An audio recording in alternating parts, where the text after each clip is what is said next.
Actress Mackenzie Phillips also lived down her struggles with addiction and recovery in the headlines. We first got to know her from the film American Graffiti and then on the sitcom One Day at a Time.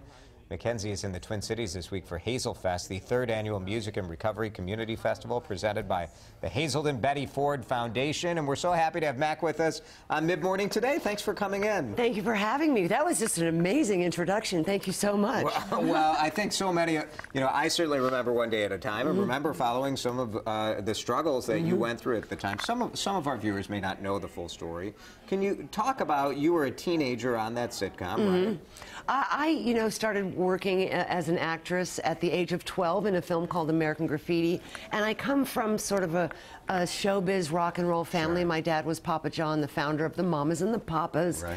And so I grew up around a lot of alternative lifestyle, a lot of people drinking and using drugs in front of the kids, and it's and there's if there the 60s, 70s, that's when this was. If there is, in fact, such a thing as a genetic predisposition, I was destined, if I picked up a substance, to become, to have a problematic relationship with that substance, which is exactly what happened.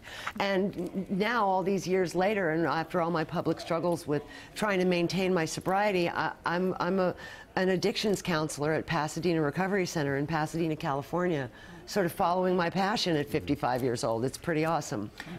Being in the public eye, there's a lot of judgment, there's a lot of criticism, and it seems like there's a lot of that with addiction and recovery as well, as opposed to other illnesses. So how much more difficult is that struggle with recovery as someone who's in the public eye? Well, I try not to focus on the judgment of others. What I try to focus on is breaking down the stigma surrounding mental health issues and substance use disorder issues, which is changing, with Michael Botticelli being the new U.S. drug policy guy, a man who's actually in long-term recovery. Yeah. And if you have to start at a grassroots level, you start wherever you can. But having someone like him affiliated with the highest office in the country is probably a great step forward. And having this opportunity to come here and talk to you guys, representing Pasadena Recovery Center and Hazelden Betty Ford, is just it's another brick in the wall, or taking another brick out of the wall, if you will. Yeah. And recovery is a long road. You kind of documented it in your best-selling memoir. How has that helped you stay sober and stay on the path? The book? Yes. I think carrying around the dark secrets of my life growing up, people would say, what is wrong with this woman? She's been given everything. Why does she continually crash and burn? Sure. It's because I wasn't living my truth. There were so many public comments that I made on my healthy psyche when, in fact, I was not okay. Yeah. And so not having any more secrets makes it easier to be okay. I think whether you're famous at the top of your career on a national sitcom making, for the time, huge money, or whether you're just whether you're a sewer worker or a construction worker or whatever, an accountant, it's a similar thing where you're always risking your entire life. No matter how high you are, I would think that some of the challenges by using. Yes, absolutely. And look, it's the same deal whether you're rich and famous or not. Drugs are elemental.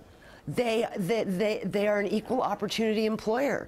It doesn't matter if you're a CEO or if you're a sanitation worker. Yeah. They will take you down. They will bring you to your knees.